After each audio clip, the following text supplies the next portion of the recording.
Alléluia. Amen. Gloire à Dieu. Il nous manque quelques personnes, mais vous savez que c'est les vacances, tout le monde se croise sur les routes. Il y en a qui ont eu la chance de partir en vacances, d'autres ça un peu plus tard, d'autres ça sera après, et d'autres peut-être n'auront pas de vacances. Et bien, on continue à prier les uns pour les autres, ça ne change rien, que vous soyez reposés dans vos cœurs, dans votre esprit. Le Seigneur est merveilleux, et il pense à chacun d'entre nous. Amen. Alors ce matin, figurez-vous que j'ai un mot de Dieu pour vous. Tiens, c'est pas de la prétention, c'est de la foi. Le Seigneur m'a parlé à travers un verset, à travers un message particulier. J'espère que le Saint-Esprit va nous faire comprendre l'orientation du message.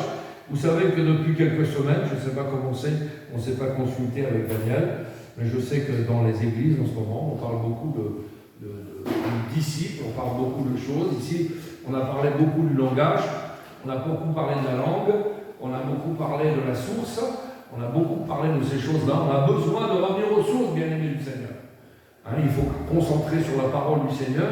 Et ce matin, nous allons faire une lecture ensemble dans le livre des Actes qui va nous conduire dans le message merveilleux que le Seigneur a mis sur nos cœurs. Et je demanderai à un bien-aimé qu'il puisse lire. Le premier qui... je sais que vous êtes des Béréens, vous scrutez les Écritures. Et j'aimerais qu'on puisse lire dans Acte 27 ce matin, ce merveilleux voyage qui va nous enseigner, ce voyage de Paul pour Rome. Quel merveilleux voyage! Vous savez, on part en vacances en ce moment. Et on aime bien quand tout se passe bien, quand tout est millimétré, quand tout est conditionné. Et nous allons voir que le voyage de Paul ne s'est pas passé exactement comme ça. Et on va voir ce que le Seigneur, à l'aide du Saint-Esprit, va nous faire comprendre dans cette lecture-là. Et nous allons aller dans Acte 27, et on va faire la lecture à partir du verset 10 jusqu'au verset, c'est une lecture qui est assez longue, jusqu'au verset 25. Celui qui veut nous faire la lecture dans la liberté, je vous laisse ça sur votre cœur. Acte 27, à partir du verset 10 jusqu'au verset 25. Amen.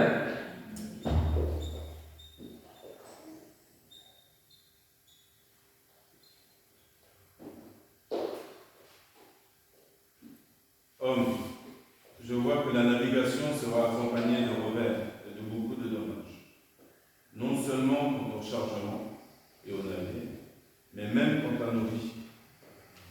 Mais le centurion se fiait plus au pilote et au patron du navire qu'à ce que Paul disait. Et comme le port n'était pas commode pour hiverner, la plupart furent d'avis de partir de là, afin d'atteindre, s'il était possible, Phénice, port de Crète, regardant vers le nord-est et le sud-est, afin d'y passer l'hiver. Et comme le vent du midi soufflait doucement, pensant qu'ils étaient venus à bout de leur dessein, ils levèrent l'ancre et côtoyèrent de près l'île de Crète. Mais un peu après, un vent orageux, appelé Euroclydon, descendit violemment de l'île. Et le navire étant emporté, et ne pouvant tenir contre le vent, nous le laissâmes aller à la dérive et fûmes emportés. Et courant sous une petite île appelée Clauda, nous nous rendîmes à grande peine, maîtres de la chaloupe. Et l'ayant retiré à bord, ils employèrent des mesures de sûreté, en liant le navire avec un câble passé dessous. Et craignant de tomber sur les bancs de sable de la Syrte, ils descendirent les agrès supérieurs et étaient ainsi encore. Et comme nous étions violemment battus par la tempête, le jour suivant, ils jetèrent une partie de la charge. Et le troisième jour, ils jetèrent de leurs propres mains les agrès du navire. Et comme durant plusieurs jours, il ne parut ni soleil, ni étoile, et qu'une grande tempête nous pressait, dès lors toute espérance de pouvoir nous sauver nous fut ôtée. Et après qu'on eut été longtemps sans manger, alors Paul, se tenant au milieu, nous dit: Ô homme, vous auriez dû m'écouter et ne pas partir de Crète, et éviter ces avaries et ce dommage. Et maintenant, je vous exhorte à avoir bon courage, car on ne fera la perte de la vie d'aucun de vous, mais seulement du navire. Car un ange du Dieu à qui je suis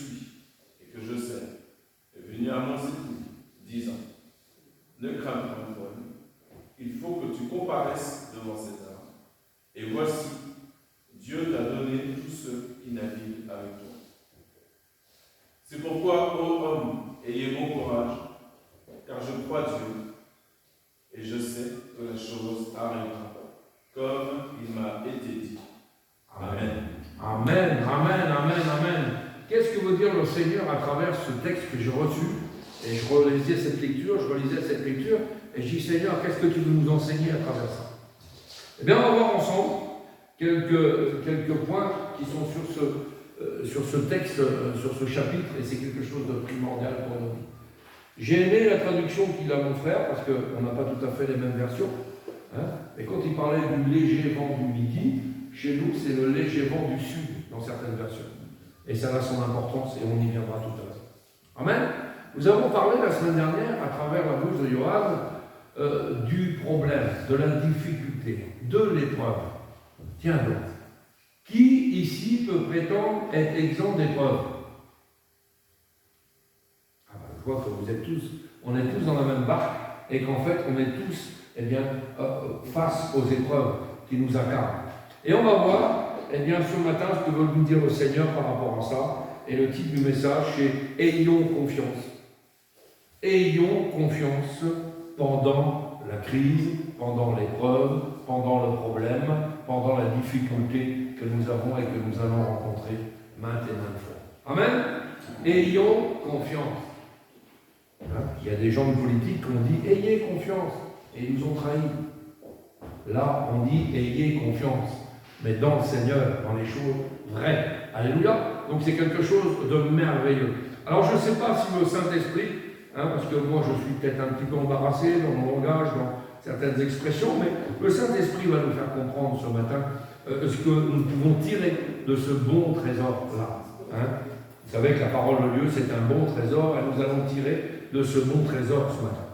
Laissez-moi vous dire, bien-aimés du Seigneur, qu'on ne peut pas éviter ni les crises, ni les problèmes, ni les difficultés, et nous ne pouvons avoir différentes attitudes au travers des crises. Et c'est ça qui nous forme. C'est l'attention, la réalisation à travers l'épreuve de notre propre vie. Une épreuve est indispensable pour une formation. C'est dur ce que je vous dis, mais c'est comme ça. On doit passer par les épreuves. Le frère en a parlé la dernière fois. On devait passer par le creuset. On devait être chauffé à blanc pour sortir vainqueur de l'épreuve. Et nous allons voir quelque chose d'intéressant. Au travers de cette crise, à l'intérieur de la crise, c'est pourquoi nous allons parler de cette crise et comment traverser cette crise. Alors j'aimerais ce matin, premièrement, prier le Seigneur. Amen. Afin que le message soit compris. Seigneur, ce matin, nous avons besoin de toi. J'ai besoin de toi. La parole, Seigneur, est déjà bénie. Mais Seigneur, que cette parole puisse être efficace, qu'elle puisse être comprise par tous, que le Saint-Esprit puisse orienter ces paroles dans nos cœurs, dans nos vies. Seigneur, à travers le message de ce matin, que tu puisses nous libérer, chacun d'entre nous, de la crainte qui va tomber sur nous à l'extérieur, et que nous puissions mettre toute notre confiance en toi ce matin. Pas en quelqu'un d'autre, pas en l'église, pas en mouvement, pas un pasteur, mais en toi ce matin. Nous avons besoin de comprendre l'orientation de la lecture, de comprendre la lecture elle-même, de comprendre ta parole, de la sceller dans nos cœurs, de la mettre en pratique, Seigneur. Et que tu puisses, Seigneur, prendre tout en considération ce matin. Tu enlèves, tu retranches tout problème, toute difficulté, toute perturbation dans le programme, Seigneur, et que nous soyons concentrés ce matin sur ce que tu veux nous dire. À toi seul la gloire, Jésus. Amen. Alléluia. Le monde est en crise. Je vous apprends rien ici. Le monde est en crise. Ça, on voit tous les jours. Nous entendons parler de guerre, de bruit de guerre, de famine, d'épidémie, de contagion, de massacre. Et ça, je vous ai prêché là-dessus il y a quelques mois en arrière, sur les bruits de guerre et bruits de guerre. Et vous voyez que quand tout ça va être réuni, la Bible dit que ce ne sera pas encore la fin. Donc on va encore avoir d'autres épreuves à traverser, d'autres crises à traverser. Alors, qu'il y ait quelque chose qui se passe ici-bas sur cette terre, c'est évident. Quelquefois, notre réaction vis-à-vis de tels événements est compliquée. Et c'est justement sur la réaction à travers la crise que nous allons nous concentrer ce matin. L'apôtre Paul, qui lui est passé au travers de nombreuses crises, il a frôlé la mort. Et pourtant, il a pu écrire dans les Saintes Écritures « J'ai l'assurance que ni la mort, ni la vie, ni les crises en quelque sorte, ni les anges, ni les démons, ni les choses présentes, ni les choses à venir ne pourraient me séparer de l'amour de Dieu. » Est-ce que quelque chose pourrait vous séparer de l'amour de Dieu? Oh Seigneur, on t'aime tellement que ni les problèmes, les difficultés, les crises à venir, les difficultés à venir ne pourront nous séparer de ton amour. C'est quelque chose de merveilleux. Amour de Dieu qui a été manifesté, on l'a chanté tout à l'heure, dévoilé, démontré à la croix du Calvaire. Paul a démontré la réalité de ces choses qu'il a été écrites. Et combien d'exemples autour de nous? Là, on parle du voyage de Paul, mais on pourrait parler du Titanic. C'est un exemple concret, ça nous parle. On a réalisé des films sur le Titanic. Et pourtant, si vous saviez, je pourrais m'étendre, j'ai prêché sur le Titanic. Tout le Titanic entier, c'est une escroquerie de A à Z. On a triché sur les rivets, on a triché sur la qualité des matériaux, on a triché sur toutes choses, sur les systèmes de radio, sur les systèmes de guidage. Et en plus, quelle prétention! Le promoteur du bateau et le capitaine du bateau a dit quoi? Même Dieu ne pourrait pas tous les servir. Quelle provocation! Même Dieu ne pourrait pas tous les servir. Résultat, premier iceberg, programmé, la chute complète. Ah oui, on pourrait parler du Titanic. Vous savez que le Titanic, tout était bien, tout le monde faisait la fête, il y avait certains grades, certains rangs sociaux dans le même bateau. Et puis d'un coup, au milieu de la nuit, qu'est-ce qui s'est passé? On a appelé l'orchestre sur le pont, et sur le pont, on a joué quoi? Plus près de toi, mon Dieu. Tiens donc, là, l'ambiance change déjà. On commence à chanter des cantiques quand on approche de la fin. On commence à réfléchir quand on approche de la fin. Les choses changent rapidement lorsqu'on arrive à cette étape. Facile, où là, il n'y a que la mort, où, la monte à la surface des choses primordiales et principales. On se rappelle de Dieu. Tiens, dans ces cas-là, oui. Quand on arrive devant la difficulté, le problème, on se rappelle trop souvent, trop tard, des choses de Dieu. Ne soyons pas imprudents avec la vie bien-aimée du Seigneur ce matin. Ne soyons pas imprudents.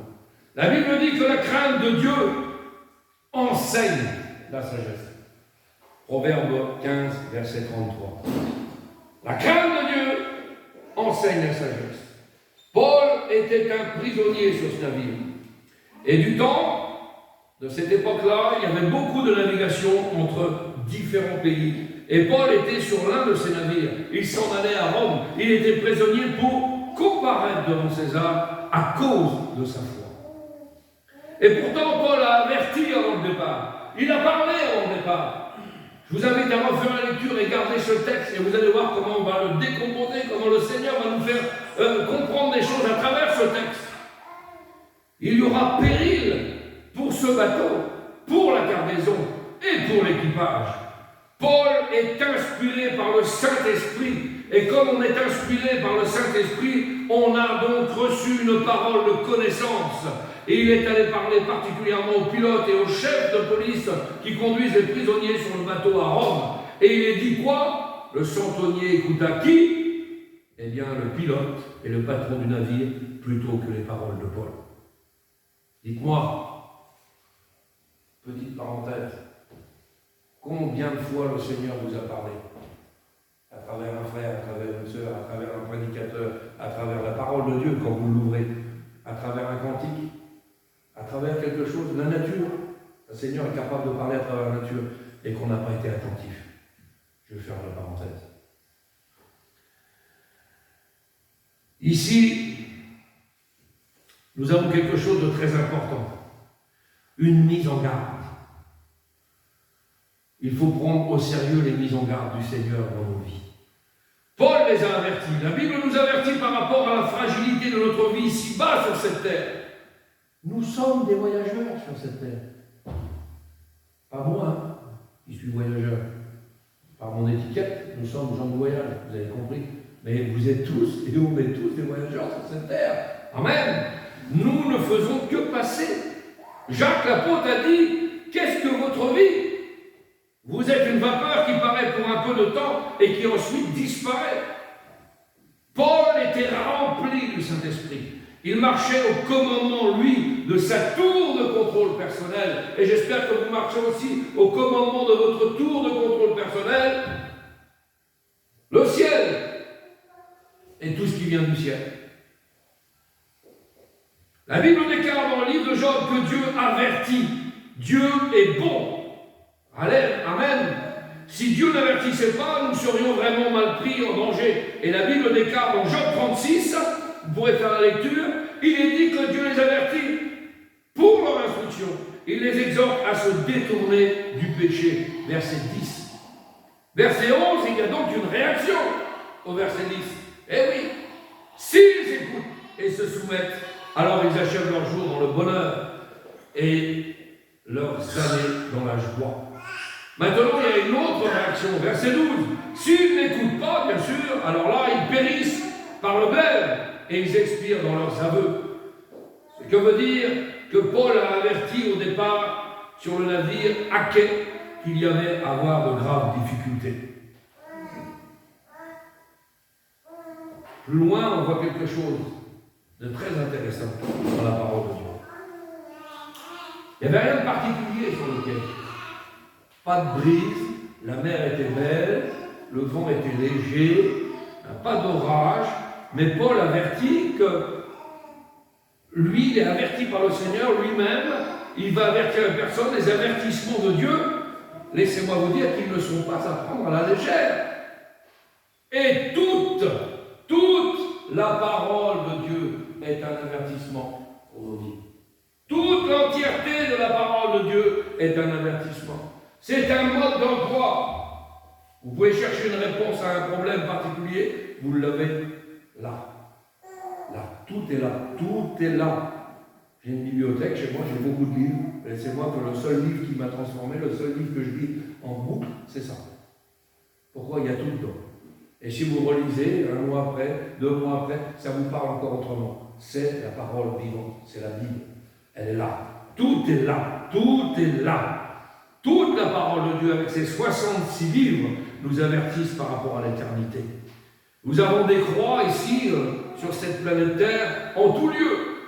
Pourquoi des croix? Eh bien parce que la croix nous parle du sacrifice ultime que Christ a accompli pour nous. Sauver. C'est le seul moyen d'être sauvé, c'est de passer par la croix. Il est venu.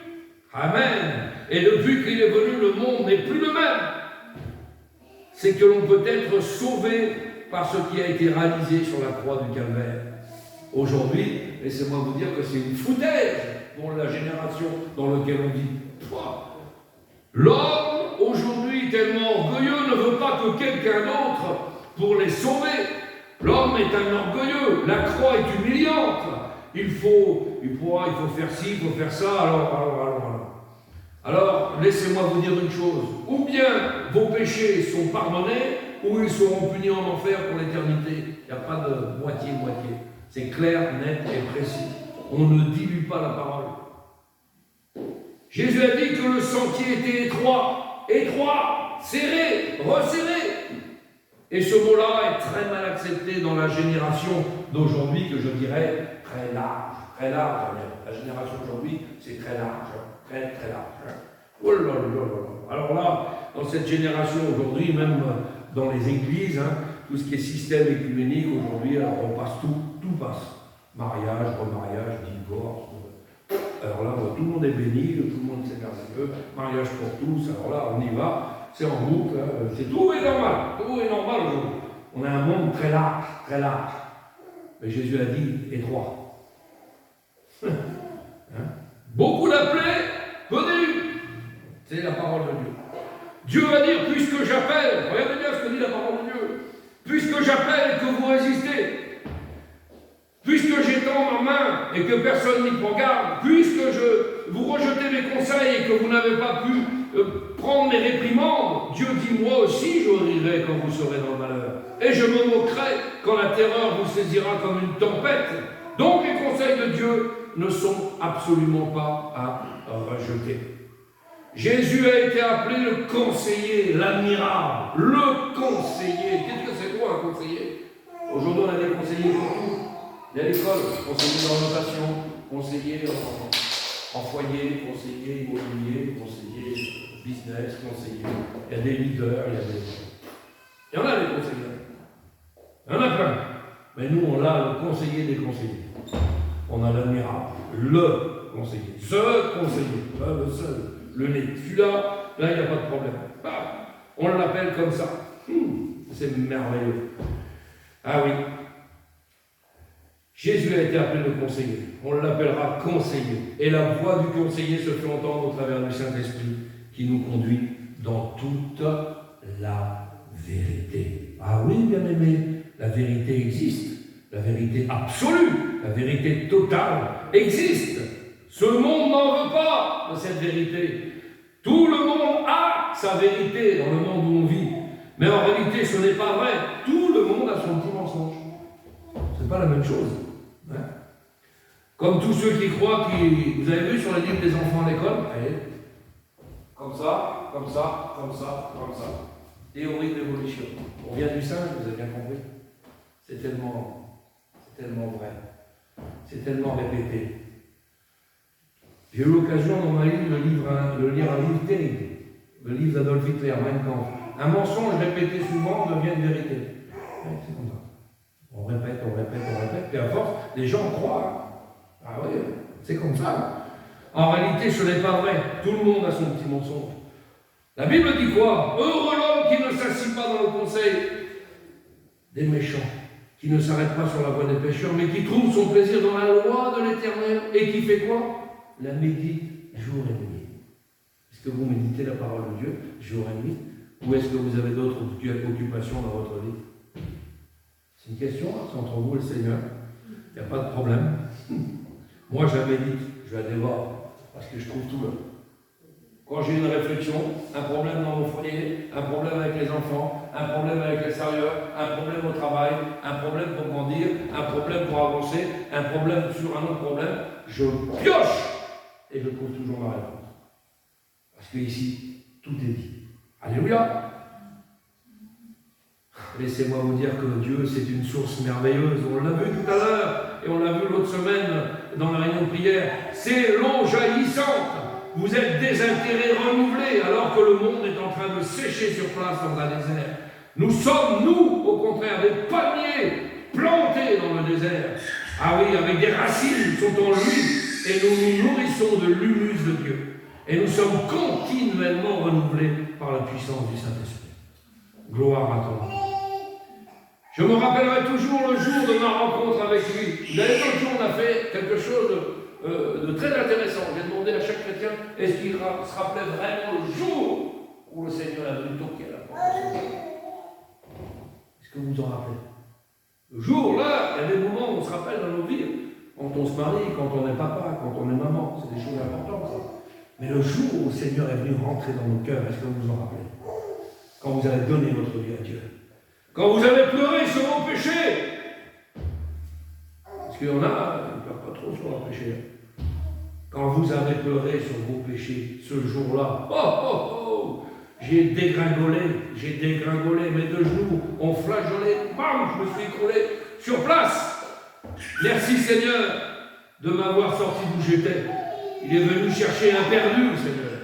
Il n'est pas venu pour les biens importants, il est venu que pour des perdus. Alléluia. Et au ciel, laissez-moi vous dire qu'il n'y aura que des perdus sauvés. Ah tiens, ah oui, on était tous perdus et on est sauvés. Nous n'avons pas rejeté la parole de Dieu, qui est un conseil merveilleux. La Bible dit, maudit soit l'homme qui place sa confiance dans l'homme, mais béni soit l'homme qui place sa confiance uniquement dans le Seigneur. Et on parle de choses éternelles. Je te conseillerai, j'aurai l'œil sur toi, nous dit le psaume. Revenons à notre texte au départ. Décision donc complètement folle. Le centenier écouta le pilote et le patron du navire, plutôt que l'apôtre Paul.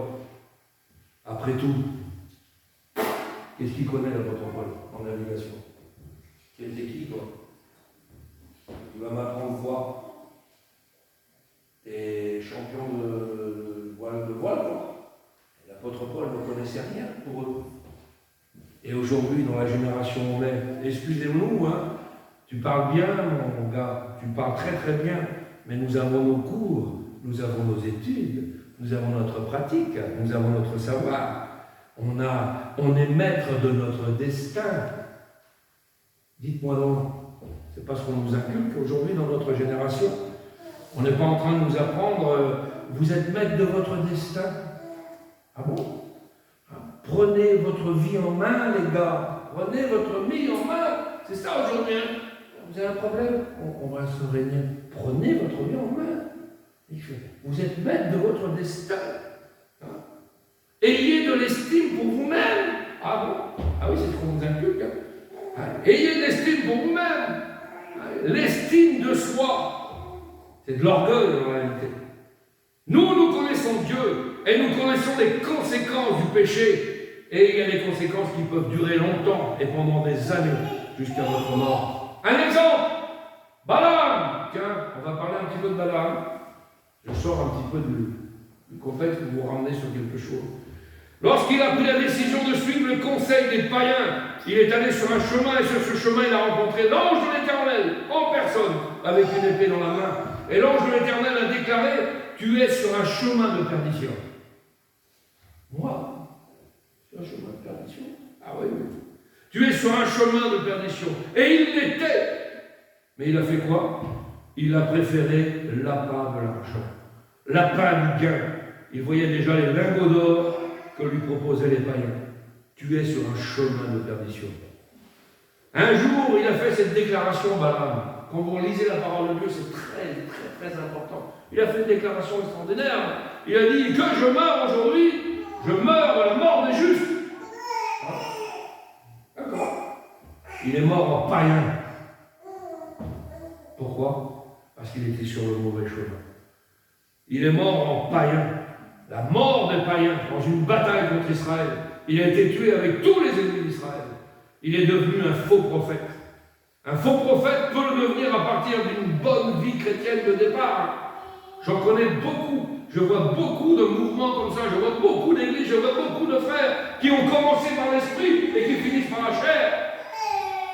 Quel dommage d'avoir changé de chemin. Quel dommage.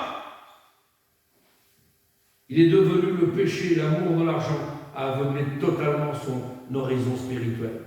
Et il a commencé à maudire Dieu. Ah oui. Et il a même donné un conseil aux païens pour savoir comment détruire le peuple de Dieu. Il a dit aux païens: emmenez vos plus belles femmes, déshabillez-les un peu, et ils ne pourront pas résister. Vous vous rendez compte? Amenez leurs plus belles femmes, mettez-les à moitié nues, et ils vont tomber, ils vont tomber. Il a dit ça aux païens. C'est lui, Balaam, qui était sur le chemin de perdition. Et voyez-nous comment il a fini. Alors, pour revenir à notre texte, Paul va leur dire: ne partez pas. Pourquoi? Il va se passer des choses en voyage terribles. Il est dangereux. Laissez-moi vous dire, chers chrétiens, chers amis, chers fidèles lecteurs de la parole de Dieu, qu'il est très dangereux de supposer des choses. Un chrétien ne suppose pas, il sait. Amen. Quelle différence. Ah oui, nous les chrétiens, nous ne supposons pas les choses. Nous savons la réalité. Nous savons qu'il y a une mégalopole dans le ciel de gloire qui nous attend. Nous savons qu'il est parti nous préparer une place. Nous savons que notre espérance n'est pas ici-bas sur la terre. Nous le savons, nous en sommes sûrs. On ne suppose pas. On a cette ferme assurance dans nos vies, dans nos cœurs. C'est vrai. On tient ça à qui? Des chrétiens qui hésitent encore. J'ai parlé avec des chrétiens l'autre jour, t'es sûr que tu vas revenir, Seigneur? Ah bon, quoi? Pardon? T'es sûr que tu vas revenir? Ça fait plus de 2000 ans qu'on dit ça. Ah bon? Ah, encore? Ouais, d'accord. Il y a du boulot à faire, hein? On va prier pour toi, mon frère. On va prier pour toi, mon frère. Nous le savons, nous ne le supposons pas. Nous savons que Christ est mort pour les pécheurs. Le chrétien, il sait, il ne suppose pas les choses. Il vit dans la réalité. Et la réalité, elle est en Christ. Amen. La Bible dit, avant la ruine, le cœur de l'homme s'élève, mais l'humilité précède la gloire. Reste toujours, mon frère. Reste toujours, ma sœur. Petit. Tout petit. Bon pour moi, hein? Tout petit. Je ne suis rien et tu n'es rien. Et ce que nous sommes, Nous ne le sommes que par la grâce de Dieu. Amen. Une autre chose pour les plus jeunes. Honore ton père, honore ta mère, c'est le premier commandement qui a une promesse. La Bible déclare, si tu veux vivre longtemps ici-bas sur cette terre, t'es mieux de les honorer, t'es mieux de leur parler correctement. Il est dit, enfants, obéissez à vos paroles, selon le Seigneur. Honore ton père et ta mère, c'est le premier commandement avec lequel il est attaché une promesse, afin que tu sois heureux et que tu vives longtemps sur la terre. Veux-tu être heureux ce matin? Suis le conseil de tes parents chrétiens. C'est simple, hein? Ah, ça ne fait pas toujours plaisir, mais moi c'est des batailles avec les miens. Je ne suis pas exempt de tout ça, mais il faut suivre les conseils, c'est comme ça. Alors oui, ils sont partis sur ce bateau. Ils n'ont pas écouté le pasteur, ils n'ont pas écouté l'homme de Dieu. Ils ont largué les amarres et ils sont partis. Tout allait très bien. Il est dit, version Daniel, léger vent du midi, version Christophe, par la Bible, vous avez compris, le léger vent du sud. Il est dit, un léger vent du sud s'est mis à souffler, pas de problème. Mais laissez-moi vous dire que j'ai regardé un petit peu, et la Bible nous enseigne sur les vents. C'est très important. J'aimerais vous dire que les vents du sud en navigation sont parfois bien plus dangereux que les vents du nord, que l'adversité, que les tests, que les épreuves. Les épreuves nous gardent dans le Seigneur. Les légers vents du sud, c'est autre chose.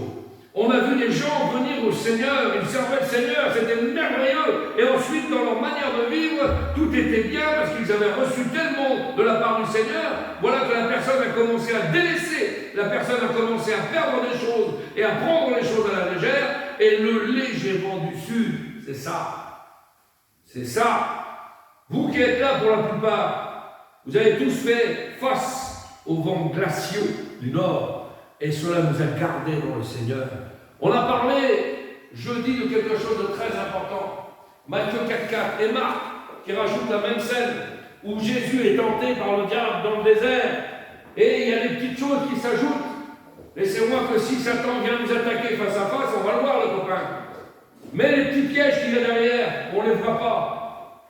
Dans l'expérience de la vie chrétienne, j'ai vu des foyers chrétiens, j'ai vu des chrétiens même tomber, pas sur des gros problèmes, sur des petits détails.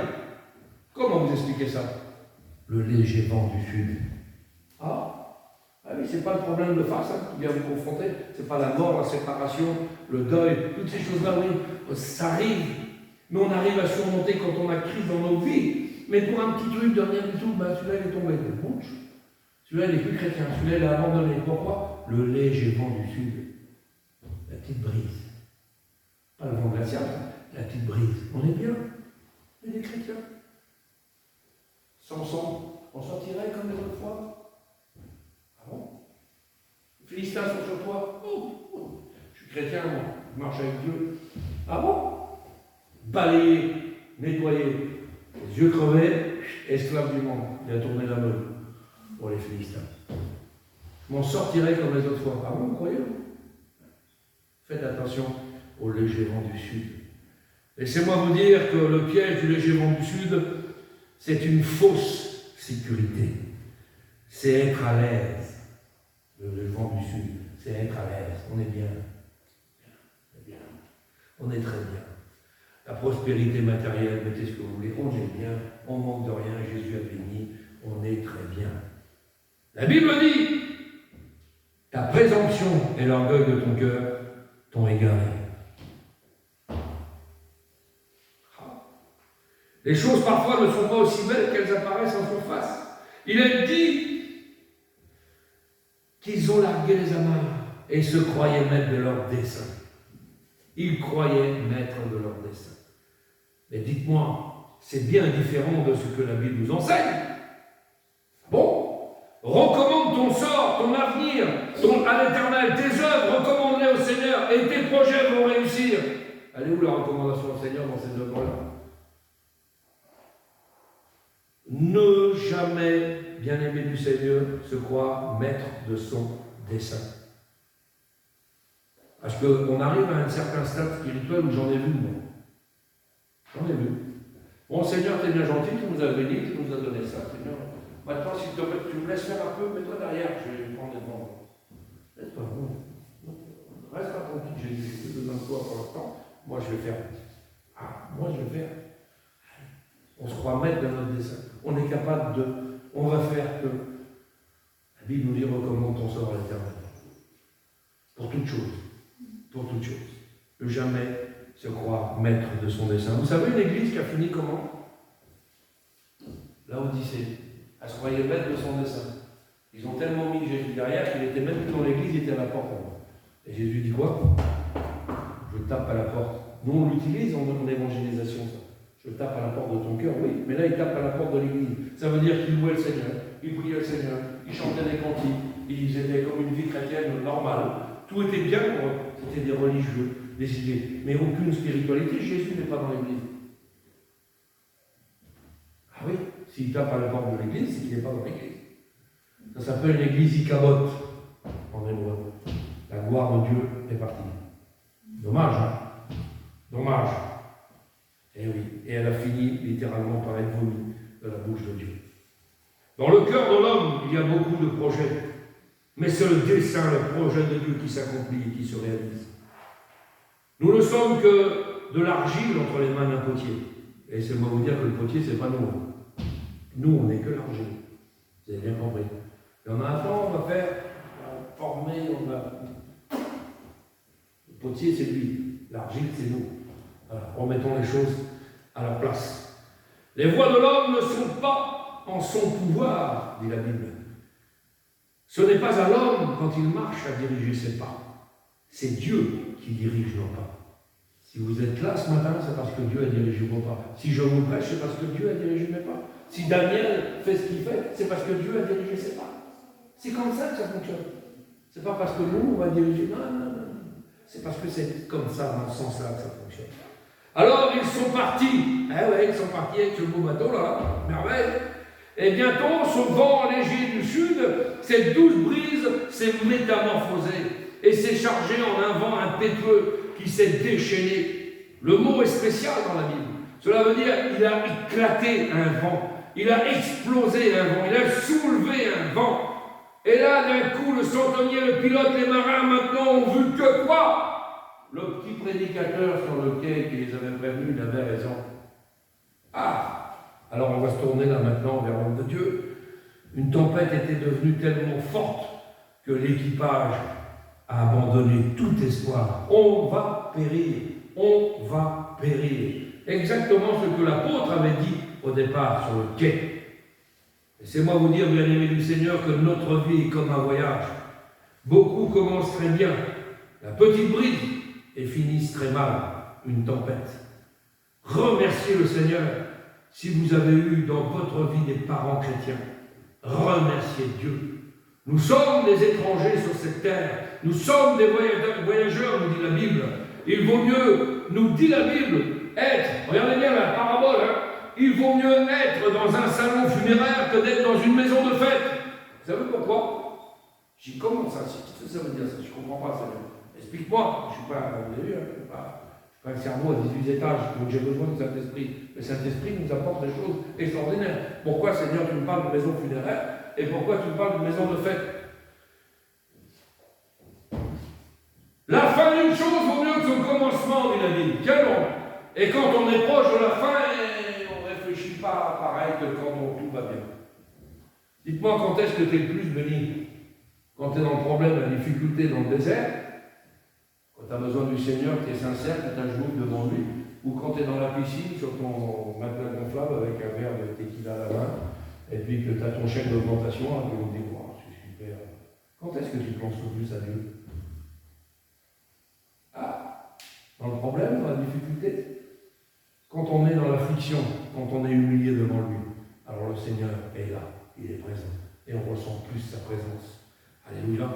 Nous sommes donc, si vous préparez à aller au ciel, c'est quelque chose de merveilleux. La fin, on réfléchit. Où vais-je aller? Pourquoi le Seigneur a mis dans le cœur de l'homme, de la femme, la pensée de l'éternité? Vous croyez que quelqu'un qu'il soit chrétien ou pas chrétien, quand il est sur son lit d'hôpital à l'agonie, par une maladie quelconque, il ne pense pas à l'éternité. C'est la Bible qui nous parle. J'ai eu l'occasion d'aller visiter des gens. J'ai eu l'occasion d'aller visiter une sœur catholique, une fois. Elle était condamnée par la médecine. Ah là là, j'aurais pas pu lui arracher sa croix de la main. Si je m'en vais au ciel. Je me tiens à la croix. Ah bon? Tu peux l'acheter la croix, j'ai dit ma soeur. Pas la croix qui va te sauver. C'est accepter Jésus dans ton cœur. Fais la volonté de Dieu. Tu peux tenir à ce que tu veux. C'est pas comme ça que ça fonctionne. C'est d'avoir fait la paix avec Christ. Reconnais que tu es une pécheresse, privée de la gloire de Dieu. Elle a lâché cette croix, elle a dit, je demande pardon au Seigneur, parce que je suis une pécheresse. Je suis privé de la gloire de Dieu. Elle a accepté le Seigneur. Si tu peux t'agripper à quoi? À une croix de bois, de fer, à des faux dieux, à des idoles. Jamais de thème. Le Seigneur ne veut pas ça. Il veut que nous reconnaissions que nous sommes pécheurs. Premièrement, foi, repentance, conversion. C'est dans ce sens-là, ça marche que comme ça. Vous ne pourrez pas mettre ça dans un autre ordre, ça ne marche pas. Vous pouvez faire un mixeur, ça ne marchera pas. Foi, repentance, conversion. Vous croyez que le Seigneur est capable de faire quelque chose pour vous, vous vous reconnaissez pécheur et vous acceptez le Seigneur dans votre vie. Et après, c'est entre vous et Dieu. Il n'y a pas d'autre sens d'accepter le Seigneur. Alors oui, nous pouvons très bien commencer et très mal finir. Car laissez-moi vous dire que lorsqu'on est sur la fin, on réfléchit, c'est pourquoi la Bible dit que la fin d'une chose vaut mieux que son commencement. Si vous êtes préparé pour aller au ciel, eh bien tant mieux. Ici-bas, sur cette terre, il y a toutes sortes de cyclones, toutes sortes de tempêtes. Il y a le cyclone du péché, le cyclone de la drogue, de la boisson, le cyclone de la trahison, de la tentation, de l'adultère. C'est inimaginable, c'est impuissant. Enfin, on peut mettre ce qu'on veut. On peut se laisser aller. On avait si bien commencé. Mais soudain, les vents impétueux sont arrivés, entraînés sans pouvoir lutter, dit la Bible, contre le vent. C'est la dérive. Et aujourd'hui, il y a des chrétiens qui sont à la dérive, qui sont loin de la face de Dieu. Et je vais de temps en temps à la réunion, je suis en communion de temps en temps, je lis ma Bible de temps en temps, je prie de temps en temps. Mais ils sont à la dérive en réalité, et ils sont ballottés par les flots de la mer qui nous représentent le monde. Ils sont vieux, ça les emmène, ça les conduit, ça les dirige. Alors, tantôt bien, tantôt moins bien, ils sont à l'abandon, à la dérive, violemment battus. Vous avez vu le texte tout à l'heure que nous allons le faire? Pas de soleil, pas d'étoiles pendant plusieurs jours. La tempête était si forte, dit la Bible, que nous perdîmes toute espérance de nous sauver. Tout espoir perdu. Pas d'étoiles, pas de repères. Dites-moi, est-ce que nous vivons dans une génération qui a des repères aujourd'hui? Ah non. Ils n'ont pas de repères, les jeunes. Ah non. C'est ça, le repère aujourd'hui, ça, c'est là. Le petit bidule, là. Bon, c'est pas rien, le petit bidule. On va prêcher là-dessus, pour les jeunes. Il est mien, c'est pareil, je le mets dans la même marque, ne vous inquiétez pas. Le petit bidule, on n'est pas collé souvent sur le petit bidule pour savoir qu'est-ce qui se passe à des milliers de kilomètres, et on n'a même pas de conversation avec notre voisin qui est à côté de chez vous. Le petit bidule, voilà le repère qu'on a. Alors on suit par rapport au mode. Laissez-moi vous dire que ces personnes-là sont liées avec des cordages invisibles. Il y a plus de 270 personnes dans cette vie. Et aucun ne pouvait lutter contre le vent ni la tempête. Il est dit, ils n'ont même pas mangé depuis longtemps. Tiens donc, qu'est-ce que tu veux nous dire, Saint-Esprit, encore? Laissez-moi vous dire que quand un chrétien ne mange pas depuis plus longtemps que ça, il ne mange pas de la parole, du pain qui vient du ciel, qu'il ne va pas en communion avec ses frères, ses sœurs, qu'il est éloigné. La Bible dit quoi? Que celui qui s'éloigne cherche son propre intérêt. C'est ça, on a dit là. Alors, quand on ne mange pas ça là, tous les jours, quand on ne mange pas ça, mangez la Bible. Dévorer. Faites de l'éternel des délices, une friandise, la Bible. Quand on est éloigné de ces choses-là, on n'est plus en communion, eh bien, laissez-moi vous dire qu'on a affaire à des chrétiens squelettiques. Ils sont bons sur face, on est chrétiens. On aime Dieu. Quand vous regardez à l'intérieur d'eux, il n'y a plus rien. Il n'y a plus d'anticorps, ils ne peuvent plus lutter. Le premier virus qui vient, couche. Ah oui, faire attention ça. Hein. Vous parlez encore de Dieu. Ah oui, parlez de Dieu. J'en ai vu plein, des rétrogrades, des choses qui s'éloignent petit à petit de la parole de Dieu, de la face de Dieu. Alors ils parlent de Dieu quand même, mais à l'intérieur d'eux, c'est des squelettes. Mais l'Église, bien-aimée du Seigneur, alléluia, gloire à Dieu, est là pour vous préparer des petits plats. Je suis top chef. Daniel est top chef. On est des chefs. Eh oui, on est des chefs cuisiniers. Et on vous mijote des petits plats. C'est bête là, ce que je vous dis. Hein. Et vous allez voir que c'est la réalité de la parole de Dieu. Nourrissez-vous de la parole. Nourris-les, a dit Jésus à Pierre. Il a dit, paie mes brebis. Ça veut dire quoi? Nourris-les, gave-les. Qu'il ne manque de rien, de la bonne nourriture spirituelle.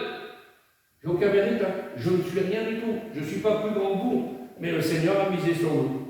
Qu'est-ce que vous voulez que je vous dise? C'est un privilège, c'est une grâce. Alors nourris-les. Oui, il faut les nourrir, ces chrétiens. Il faut les nourrir. Paul, lui, il a dit, il fallait m'écouter. Il fallait m'écouter. Eh, trop tard. Au départ, rappelez-vous. Mais je vais vous dire quelque chose. Je vous exhorte à prendre courage.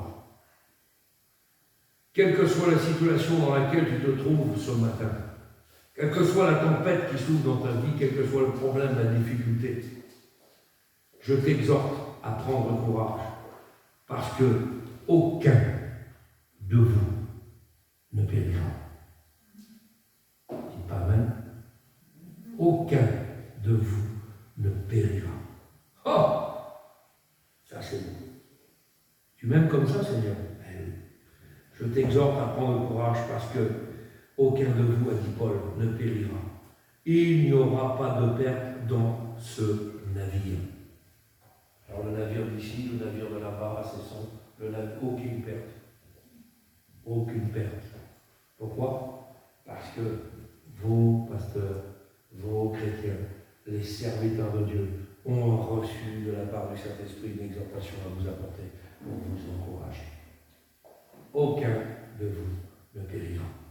Même si vous avez eu la tempête, même si vous avez lâché la main de Dieu, vous êtes encore au bon endroit ce matin. Et il va plus loin. Un ange de Dieu à qui j'appartiens. Ah, quelle beauté. L'autre jour, on a parlé des anges à la réunion de prière.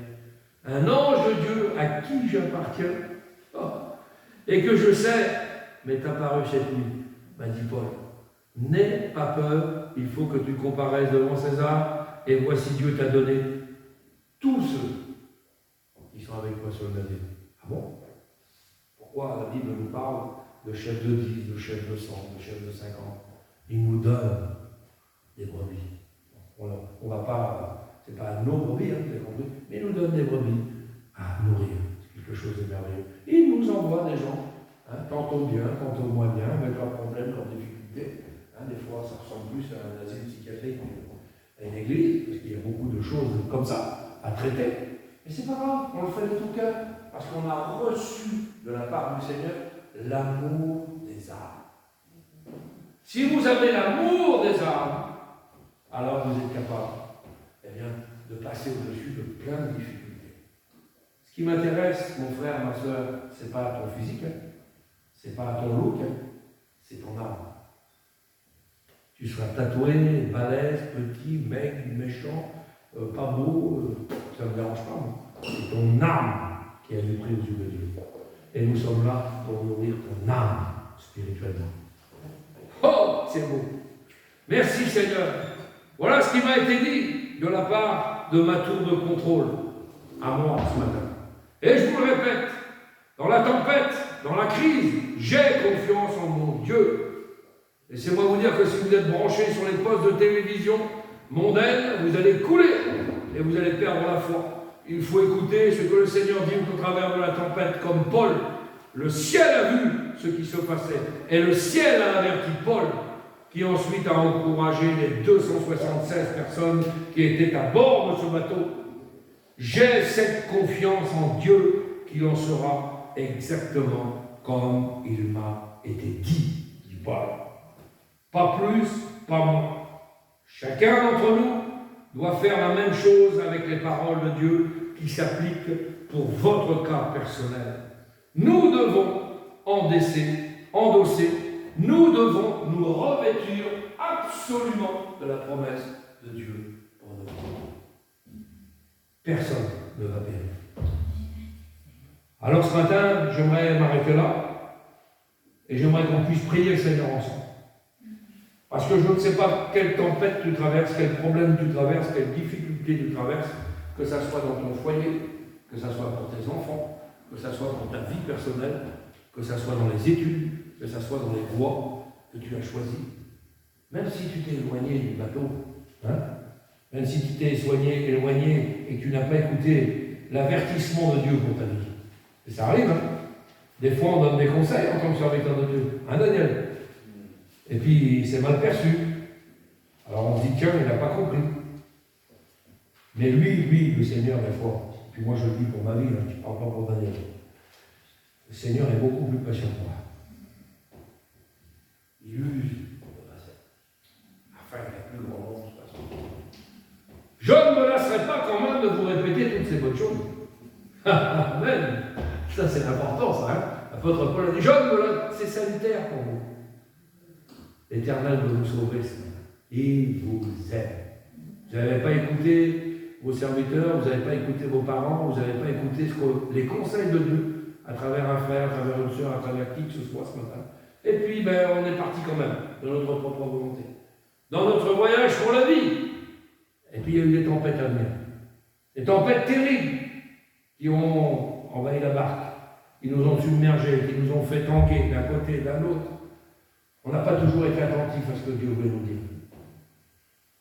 Et pourtant, vous avez été avertis. Eh bien, le Seigneur te dit ce matin